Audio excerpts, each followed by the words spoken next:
So, what's up? How's things, man? Good, dude. How are you handling the quarantine and all this shite? I'm surviving. We have Matt in the house though, so it's not the worst, I suppose.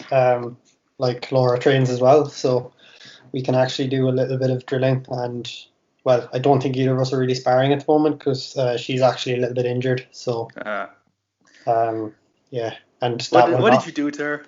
What I did you do didn't to do her? anything. I didn't do anything. Sure.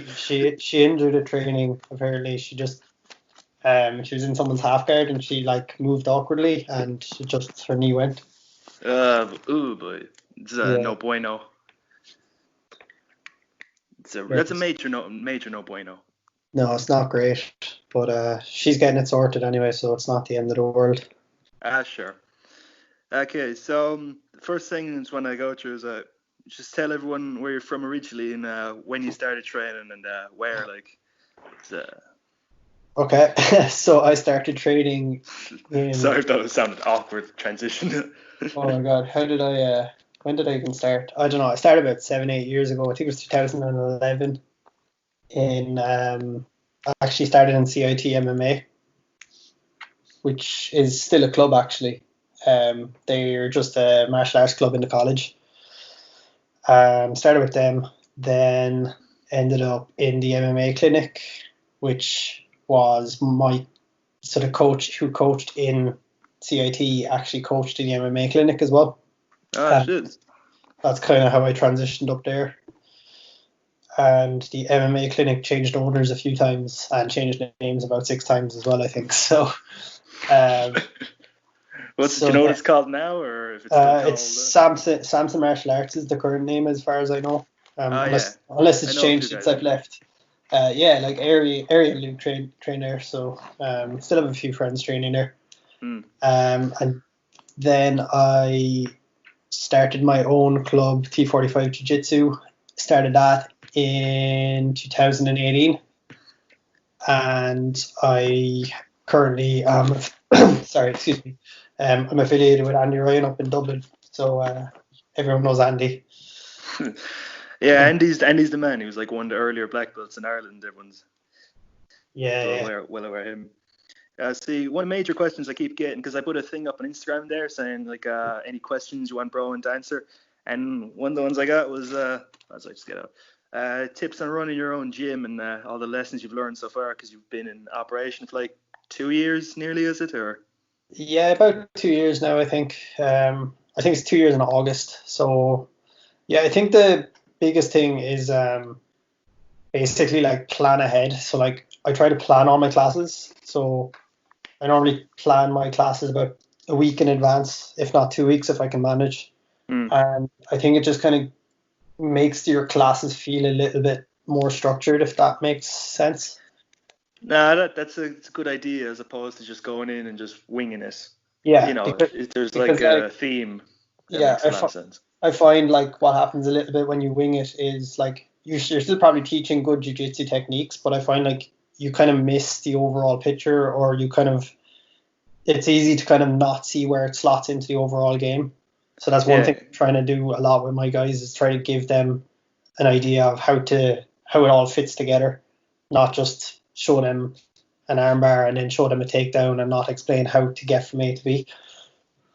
Yeah, because you know it'll come up with something a bit weird for the in between if you just leave them to that.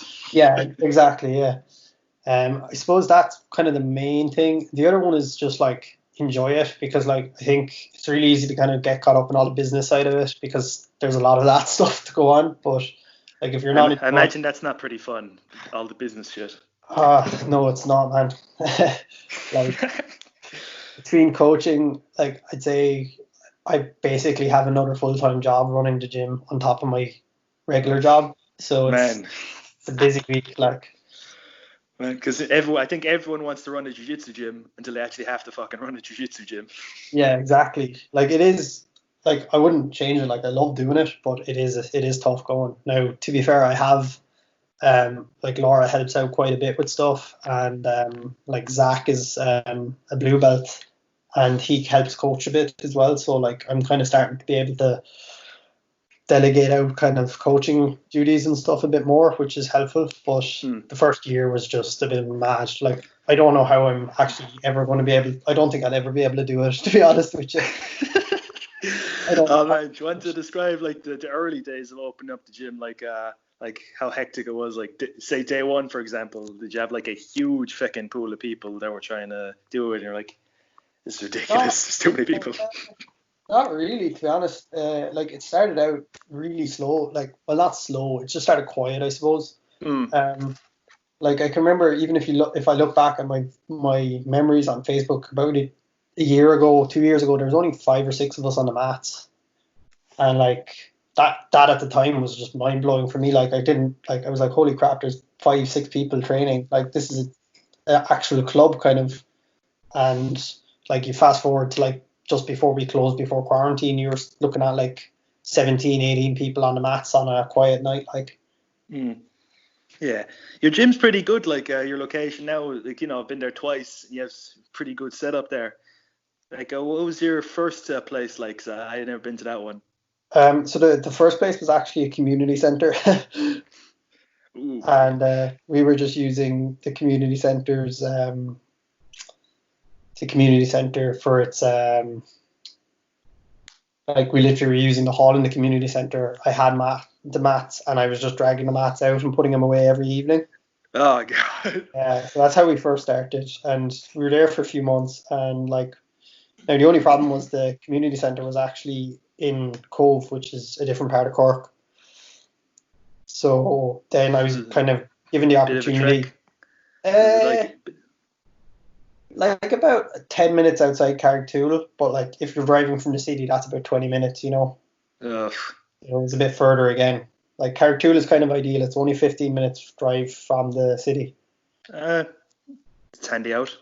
Yeah, so we were kind of there for about 2-3 months, I think, and then a friend of mine, he opened Warrior Fitness in Carrigtwohill, and that's kind of where the T45 started. Really, was we kind of basically, I rented space off him 2-3 times a week, and was using his mat space, and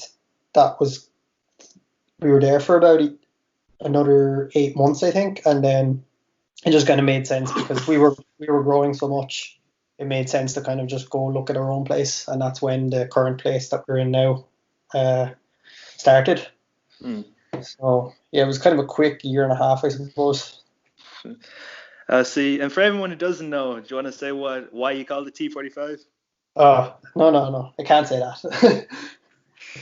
It's a mystery. It's a mystery. Okay, keep your secrets, motherfucker. See, another question I got off the Insta was like, your methodology behind coaching and your coaching methods, like. Yeah, so there's a couple of different approaches I take to my my coaching, I suppose. Like, the primary thing I try to do is I look at how do I even explain this? I kind of try to systemize stuff. So I kind of take a lot from John Danaher's book with how he approaches his systems.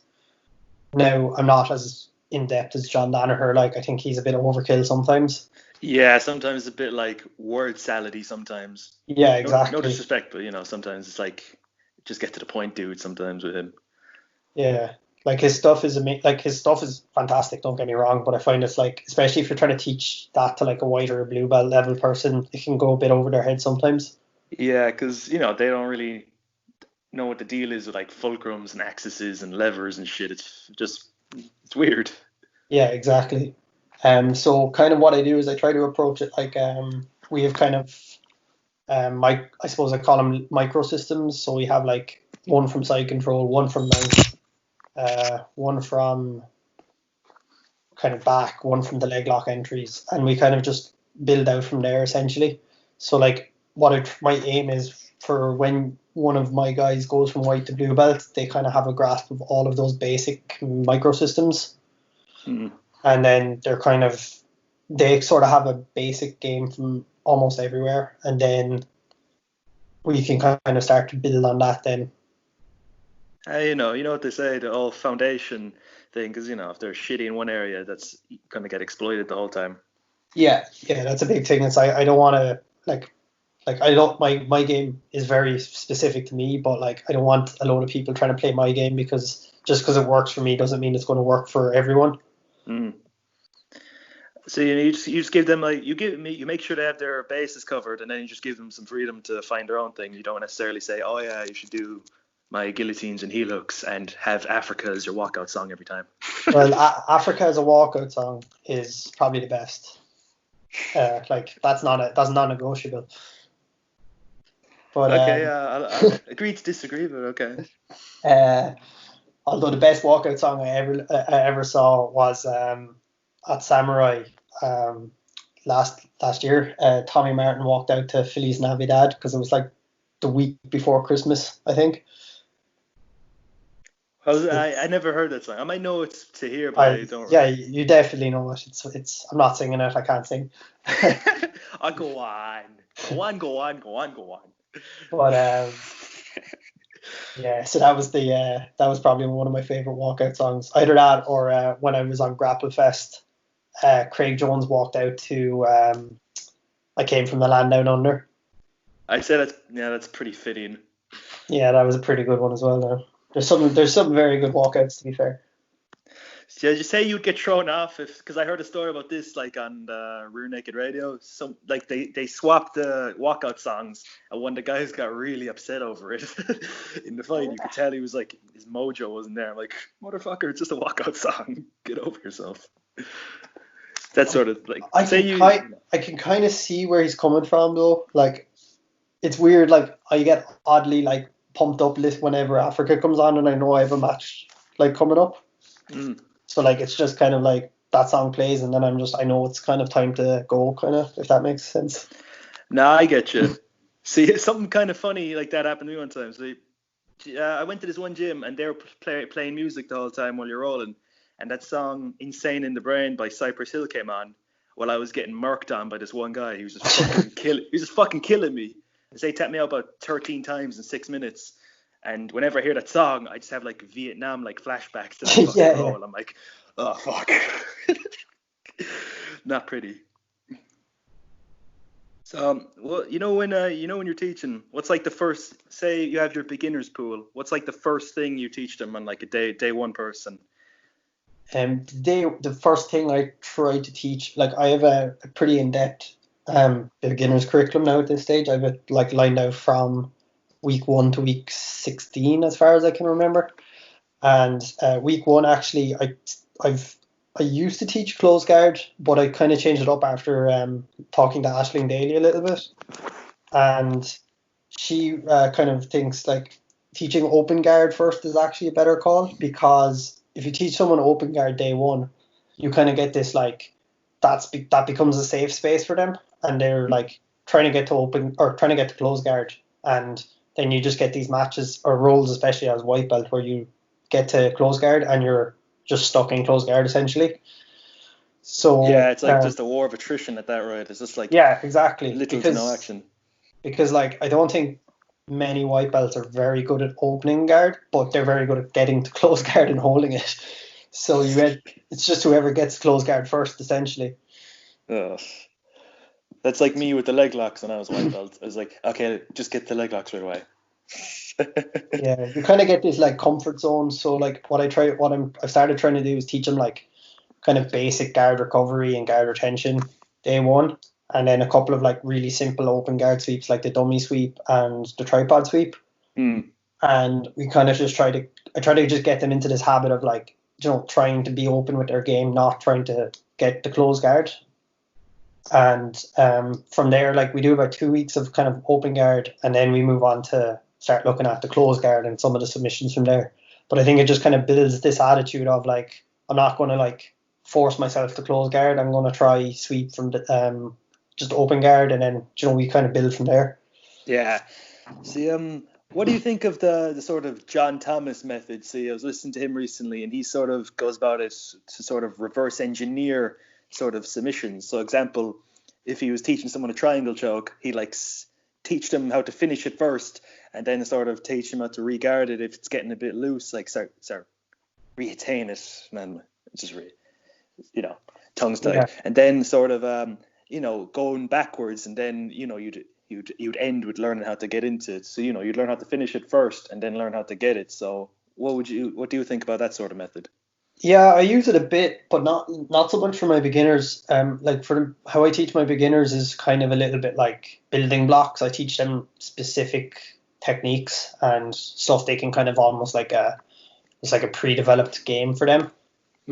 But in my kind of like the regular classes or my advanced classes, however you want to call them, what we do is we spend a month on a topic.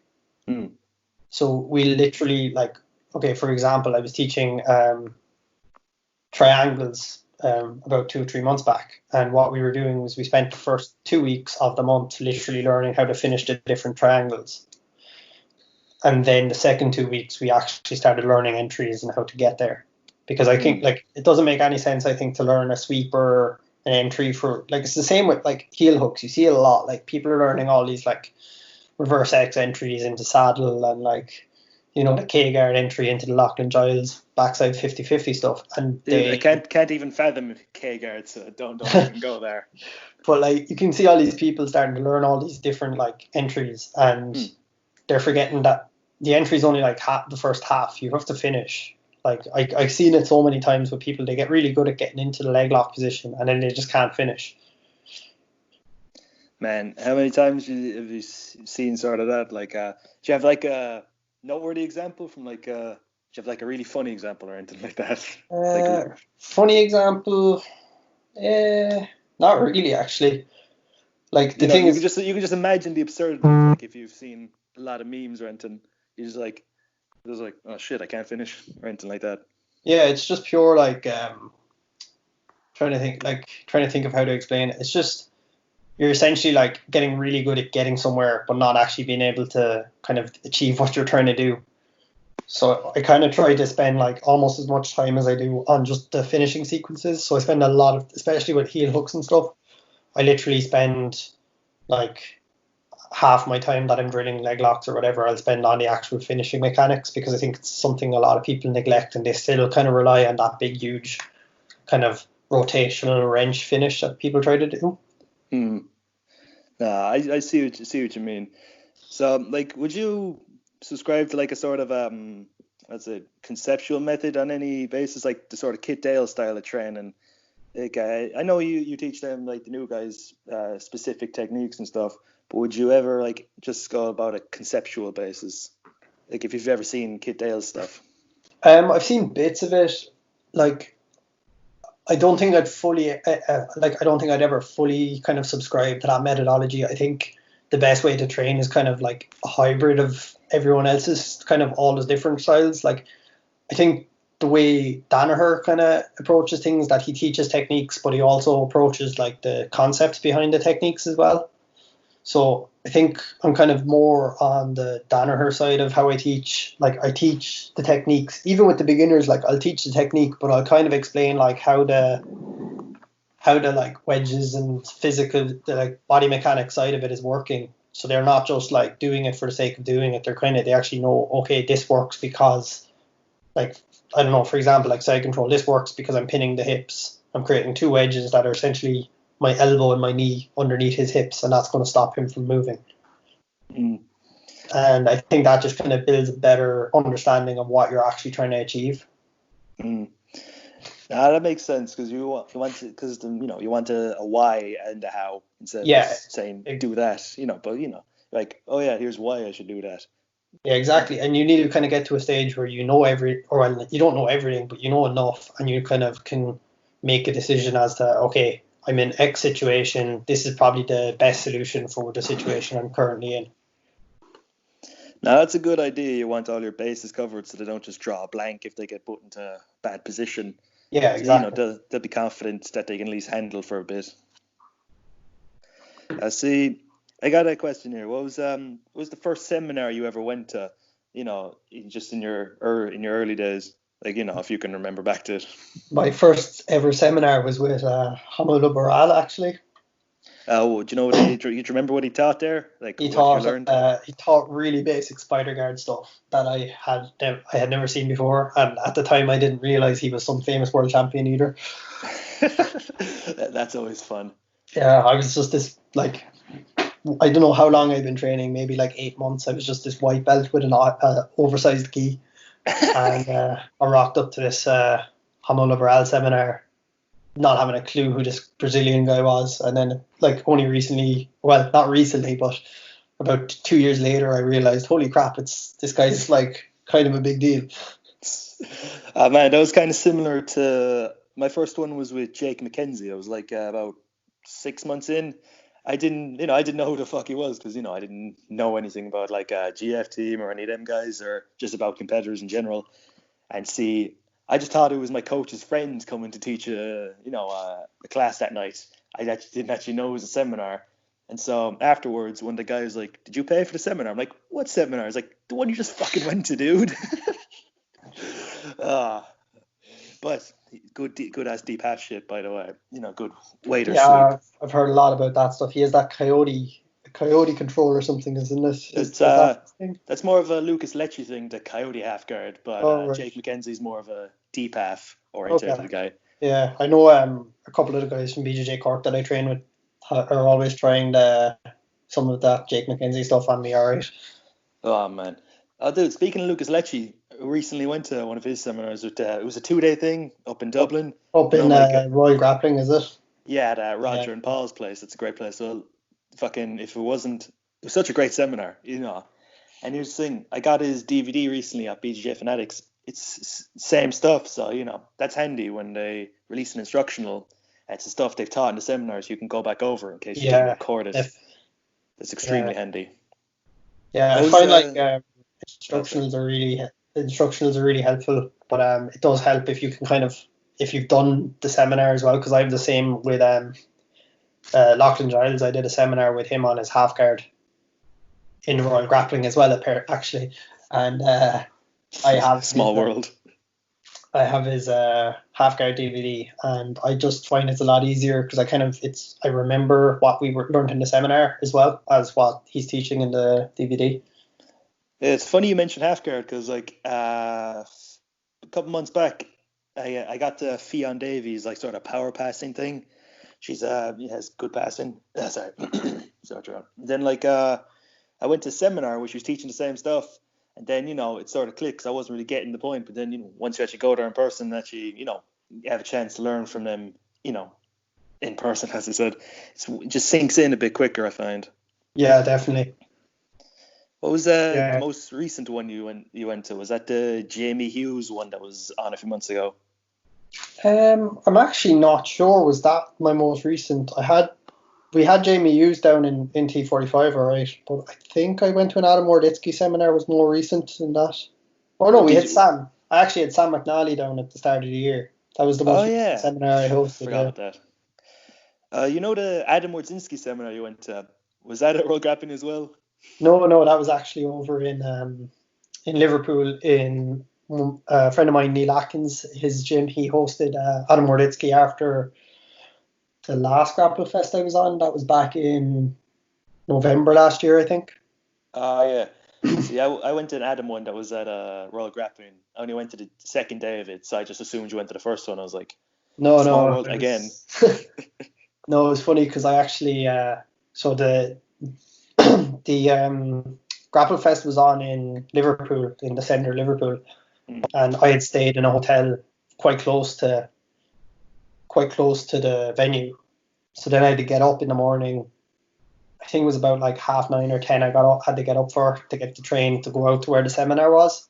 Aye. And I was thinking to myself like, oh, that's grand, whatever. And I looked to my left on the platform at the station, and there'd been Adam Warditsky and his girlfriend were just standing there waiting to go to the same place.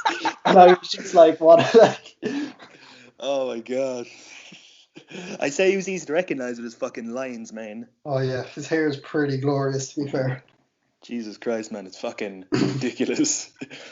I say it's easily grabbable if you go for like a snap down. I know a guy, he had a mullet and he chopped it off because people kept grabbing his head to snap him down. He's like, I'm fucking sick of getting guillotined. No more mullet. And Yeah, I also, know a because few mullets people are like shite. that. It's official. Mullets suck, so get rid of them. Hey, man, after watching Tiger King, I'm considering growing one. Not gonna lie. Dude, if you do, that's an effective end to our friendship. So let's just say that. We'll see what happens when I get out of quarantine. Man, have you ever learned something from a seminar that's become like an integral part of your game? You know, that you've just implemented it so well because it just clicked really well. Like, this is like a mainstay in my game now. My probably my gi game was most benefited by. I did a Hobson Moore seminar a while back. I was a blue belt, I think, Mm. and he did this kind of lapel control. It's not gubber guard. It's quite similar to. It's similar to gubber guard, but it's not. You don't do the whole like rubber guard leg up over their back kind of stuff. Was that the weird shit you were doing to me that one time? I remember you kept grabbing my lapel and just doing wonky shit. I'm like, what the why does he keep sweeping me, the bastard? So it's the same. Yeah, it's kind of a similar concept. It's basically I'm using the lapel across your back. It creates a diagonal control across your spine, which kind of hugs you down into me. It's really good for posture control. And I have a few sweeps and submissions from there that I like to play. So that's probably one of in terms of my gi game. And my no-gi game is more just like I've kind of like literally picked stuff up from the likes of Lachlan Giles and watching Gary Tonin and stuff. Just trying to basically recreate some of what they do. Badly, but...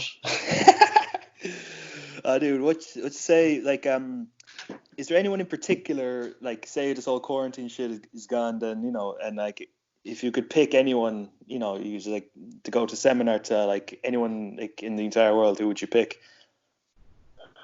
Probably Eddie Cummings. I think he's one of my like all-time favorites. What sort of stuff would you hope for him to teach, like stuff you'd want to learn off him? To be honest, I just love to know how he finishes his heel hooks from the outside ashi, because like he's probably the highest finishing percentage from that position. Like most people finish from the saddle with the inside heel hook, but Eddie Cummings gets he seems to be one of the only people who like consistently taps people with the outside finish. So I just love to kind of like figure out or like pick his brain a bit. I tell you, man, that'd be one hell of an opportunity if we ever got the chance. Yeah, he trains over in New York, and I know I'm kind of like been debating going to New York. So at some stage, hopefully when all this kind of madness dies over, I'll be able to go over for a week or two. I tell you, man, it's a good thing your missus does train as well, because you wouldn't have to like try and convince her. Oh, come on, it'd be a good trip to go over to New York. Yeah, I'm totally not going over just to train. Yeah, not at all. Well, yeah, that's like that's kind of probably a God's end now at this stage, because like we're both stuck at home, like, and you know, it'll pass, brah. You know this, brah.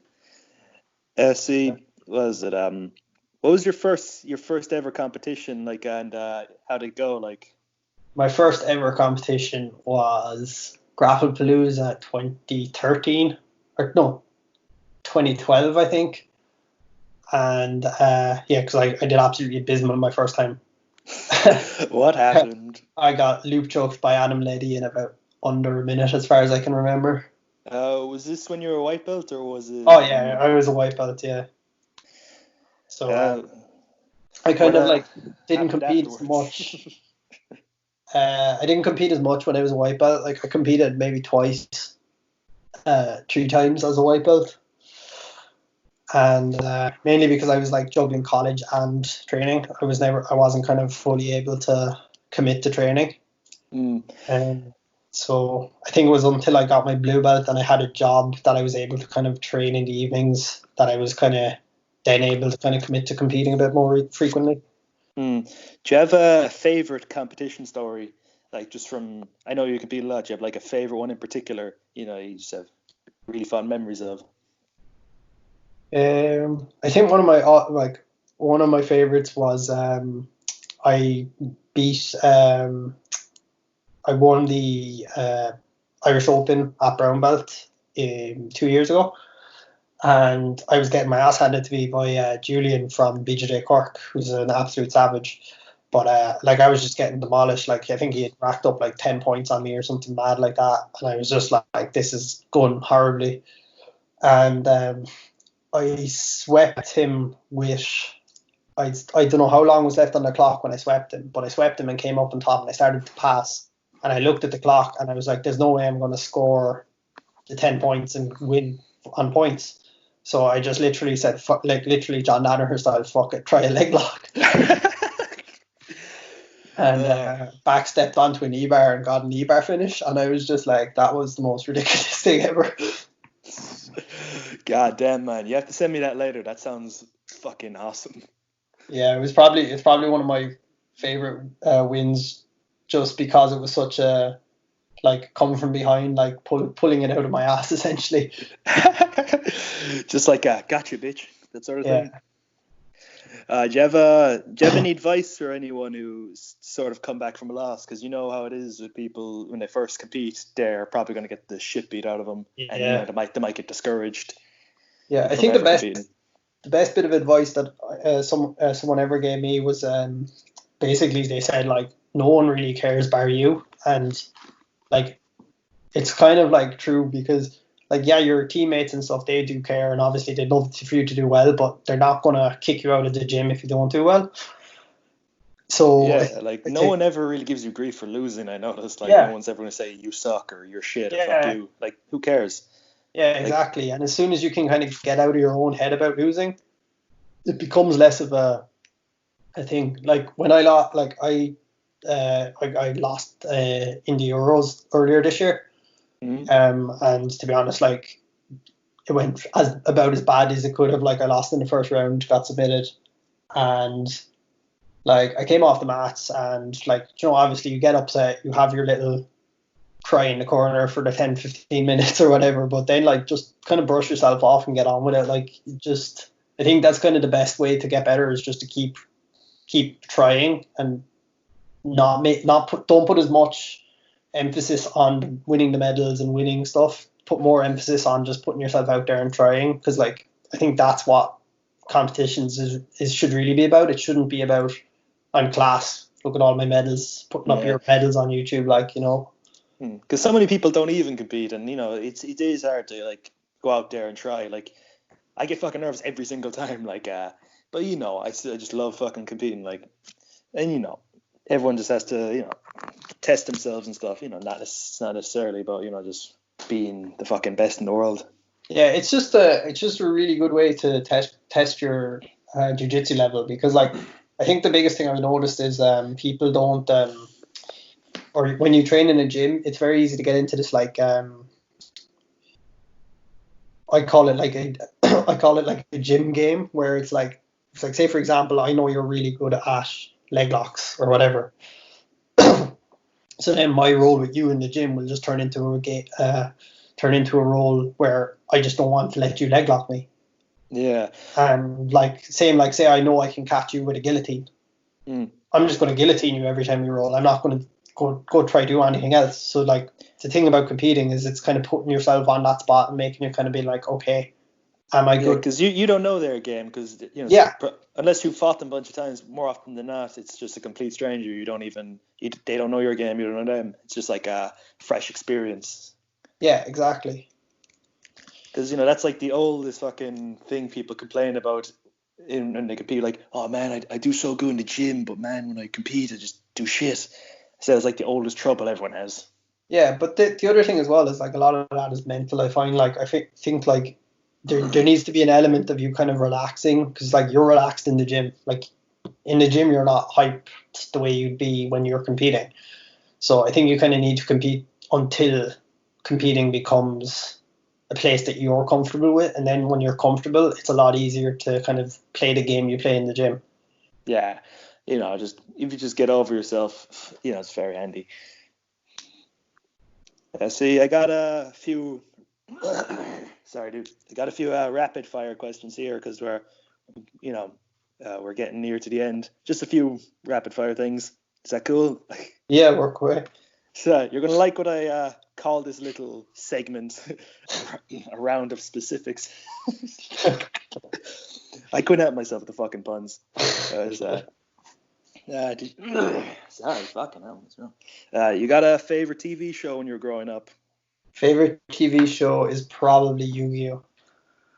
Dude, I'm a massive nerd, so. Dude, fucking, you know what's the worst thing? I was looking into this recently. I can't remember why, but turns out the Blue Eyes White Dragon card is actually really shit now. I'm like, oh boy. But it was always shit. It was just like a strong card. It was just like all of the cards they use in the show are shit, essentially. But what about the Yu-Gi-Oh! Wins card? Because he just pulls it out of his ass in every episode. Oh yeah. Dude, like, I saw this fucking YouTube video one time. It was like the PS3 game. It's just a Yu-Gi-Oh! Game, but just on PS3. You're just playing the card game, and the fucking computer, like, he's playing on easy, mind you, and this fucking happened. What are the odds? The fucking computer pulls out Exodia in the first turn. I'm like, how the fuck do you even do that? It's like a statistical anomaly. Man. What was your first video game console and your favorite game on it? First video game console was a Game Boy Color, and I think I had Pokemon Yellow. You yellow belly boy. Yeah, I had it. Dude, what's it? First one I played was like Pokemon Sapphire. That was like the best fucking Pokemon game in my opinion. I don't care what anyone says. Sure, the new one's kind of shit, is it not? Like Sword and Shield. I haven't bought it. I haven't bought a Switch, so I'm trying to stay PC gaming and not play any handheld stuff at the moment. Trying to keep my costs down a tiny bit. Well, I would do that if my computer wasn't a steaming pile of shit. Like, I was trying to record this on the computer initially, but then I was like, I figured out you could record like stuff on the iPhone with Skype. So I'm like, yeah, how about we just do that? Because it's less fuckery. Who's the most famous person, either in jiu-jitsu or just like a celebrity that you ever met? Like, most famous person you've ever met? Most famous person I've ever met? That's a weird one. I do not know. How about the most famous jiu-jitsu person you met? Famous jiu-jitsu person I met was I did an open mat with Gary Tonin. What, dude? Yeah, before no fucking way. Before Polaris, about, oh man, it was Polaris like 3 or 4, I think. And just randomly, there was an open mat, and Gary Tonin, Gianni Grippo, and a load of the competitors on Polaris showed up to it. Holy shit, man. Yeah, it was really Did you get an opportunity to roll with him, or? No, I didn't. I would have embarrassed myself anyway. Don't sell yourself short, Brohan. I was like a fresh purple belt, so I was just like, no, just keep your head down, don't say anything stupid. No, you should have got up to him and was like, man, fuck you. I would love to see what happened. That'd be funny. What was the most embarrassing injury you've ever had, whether it be jiu-jitsu related or non-jiu-jitsu related? Most embarrassing one is definitely falling on my head and when I was stacking someone in an armbar, and I gave myself a concussion. Oh, I thought you were going to say falling on your head when you were a baby. No, I was trying to like stack out of an armbar, and I just lost my balance, and I had no base, and I just went like face first into the mat, and I gave myself a concussion. Fuck. Yeah, it was a bad one. I was just like, that was definitely one of the worst jiu-jitsu injuries I've had. Well, not the worst, just the most stupid, I suppose. Oh, dude, one of the most ridiculous ones for me. See, my first ever no-gi fight at Blue Belt, I went to Naga there in August, and like, we start the match, and I tried to get like a snap down, like circle my arms in when we were sort of in a clinch to get his head down. I didn't sort of push him back first and then throw his head down. I just pulled him in and slammed his fucking head right into mine, and I gave myself a concussion. And the match kept going, and I just couldn't see straight. Then I got leg locked in like a minute. I'm like, fuck my life. Yeah, it happens, man. What's your favorite grappling match to ever watch? Like, just your favorite one in general? Polaris and Gary Tonin on YouTube, man. I think it was Polaris 3, was it, or 4? I was actually there live for that one. I was actually in the front row, and it was just an absolute crazy match. It's like 20 minutes of Gary Tonin trying to submit Polaris, and Polaris, pretty sure he like suplexes him at one point the whole thing. Ooh, Yeah, it's just a mad match. fucking hell. Do you have a favorite UFC fight? Oh, what's the one? Robbie Lawler and Rory McDonald. Do you know that one before one of the McGregor fights? Where Oh yeah, that's like the tutorial fight in UFC 2, right? I don't know. I'm pretty sure it is. Like you start playing as them to get the like mechanics down when you first start to boot up the game. I'm pretty Yeah. sure it's that one. Oh, I just That one remember. his lips all fucked up. Or Yeah, something. yeah.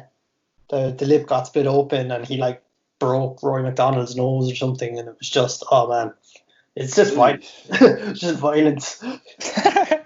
Ah well, violence is pretty fun sometimes. Do you have any other martial arts that you've done or interested in, in your heyday? Done judo, and I did MMA for quite a bit. So back before it was cool, you know. I did it before it was cool, man. No, I did. I had MMA. I did MMA back when I was first doing jiu-jitsu back in like 2011, kind of back around then. Had a few kind of novice fights, won a no headshots competition, all that kind of stuff. Did the MMA leagues, all that. But then supposed to have my first amateur match, and was getting ready for that, and ended up breaking my rib on the lead up to it. How'd you break your rib? I actually got taken down by one of my training partners, and whatever way he took me down, I landed on my own arm, and my elbow like jutted into my ribs and broke my ribs. Fuck. Yeah, it was awful, and to be honest with you, what ended up happening then was my head kind of switched. I was just like, I don't really enjoy this MMA stuff anymore.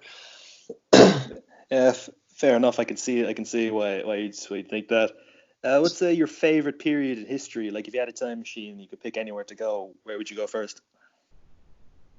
Probably Rome. Oh no, actually, ancient dinosaurs. I fucking love dinosaurs. So You're not afraid of getting eaten or something?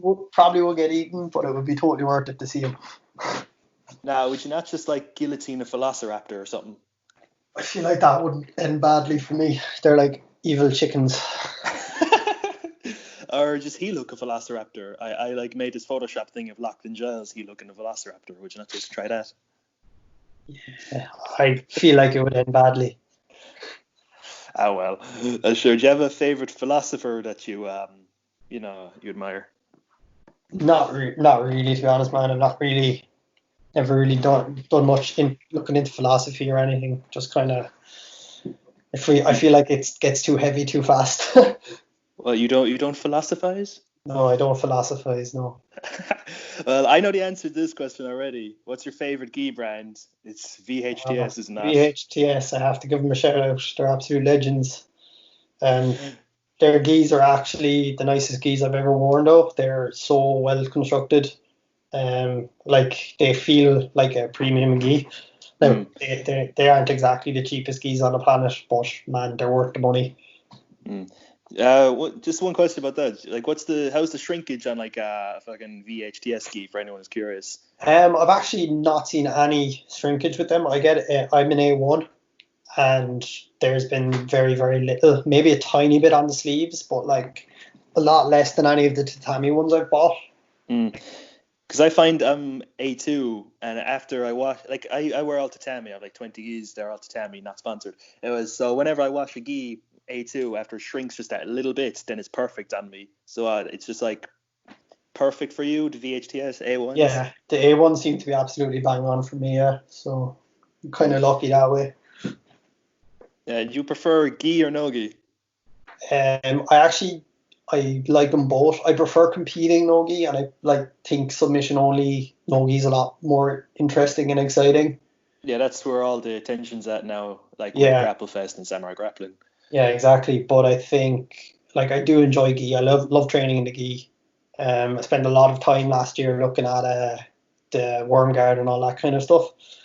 So I really do enjoy training training. I like competing in it too, but I think it's just like no-gi's kind of just more fun to do competitions in, and especially like the likes of Grapple Fest and those shows they're just second to none really for competing with. What's your favorite food, man? Favorite food is pizza. I absolutely love pizza. Oh man. What's your favorite music genre? Heavy metal. I sort of noticed that when Yeah. the fourth Metallica track came on when I went to your gym. I was like, Yeah, I'm noticing a theme. I actually have to tone it down for the gym. Like I listen to a lot heavier metal than that, but I have to kind of keep it like a sort of certain level for everyone else. Just like beginner metal, like Yeah, normie metal. yeah, it's kind of. I actually have a few playlists on my Spotify for like the regular people because my own Spotify playlists are just insane. Do you have it labeled normies or something? I probably should. What's your hopes for the future, whether it be personal goals, your gym, or just for competition?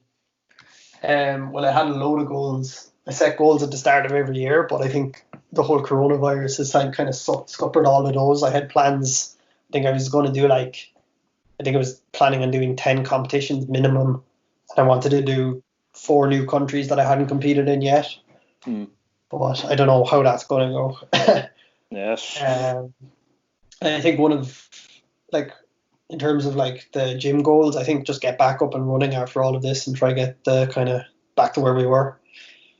Man, pretty cool answer there. See, who inspires you the most, like in jiu-jitsu, e.g., like work ethic or mentality? Like, who's someone you just admire how much they work and all that? I think I really just Lachlan Giles, man. He's just really kind of flew under the radar for a lot of people. Like he's really really good, and his methodologies and coaching is top notch. But like he flies under the radar, just kind of tips away, does his own thing, and like he's obviously getting the results because like man, that performance in ADCC last year was just the most insane thing ever. Like, dude, that was fucking crazy. It was like the Muhammad Ali one. Jesus fucking Christ. Yeah, and Patrick Gaudio, like he just submitted like 3 heavyweights, like it's crazy. And he's like a fucking lightweight, is he not? Thing is, he was 77, so that's more like middleweight, isn't it? I think. Yeah. Or Yeah, well, no, yeah. it is lightweight actually. No, 76 would be lightweight in the IBJJF rules. Fuck the IBJF. There, I said it, man. I'm just saying. What's the most valuable lesson you've learned from jiu-jitsu in your like 7 or 8 years? Is it? Yeah, I think it's 8 or 9, but we'll see. Probably just chilling out a tiny bit. Like I don't know. I think jiu-jitsu kind of keeps me level-headed and keeps me calm. Like someone's being a pain in the ass when you're in your day job or something. Like you're just kind of like, yeah, well, doesn't matter. Yeah, because you could kill them if you wanted to. It's not. It's not even that side of it. I think it's just sort of like, I don't really care. I suppose it's just sort of like, yeah, go on, freak out, whatever you want. I'm gonna go choke people and be happy about myself. Here's the last question. Who's the most important person in your jiu-jitsu journey so far? The person that's helped you out the most and all that. You're really grateful to. Have a couple, but I think kind of my number one kind of person who's kind of helped me out the most with stuff was actually Kent Peters, believe it or not. Say what? Yeah. Zombie-proof jiu-jitsu guy? Yeah, that guy. So like I went through kind of a rough time with switching gyms and a lot of other kind of stuff. Aye. So I'm not going to go into the details because it could just, start sounding like I'm bad-mouthing people. No, it's fine. It's grand.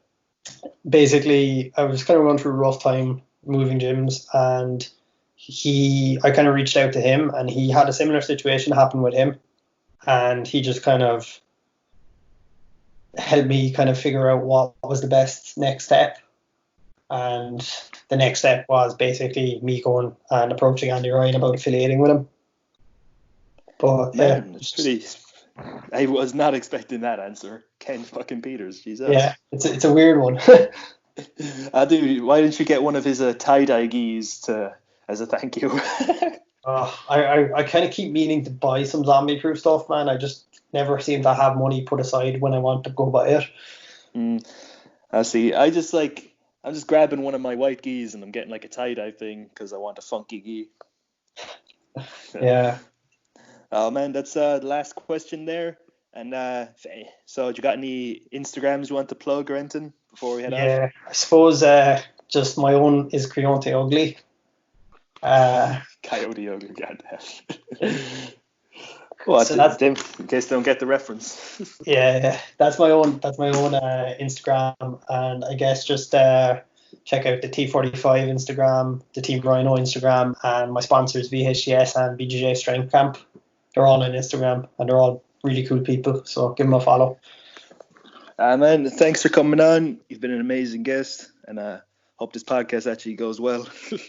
Yeah, no worries, man. Glad to be part of it. Hopefully the next couple of episodes will be cool. Aye. Thanks, bro. See you later. Take it easy. Good.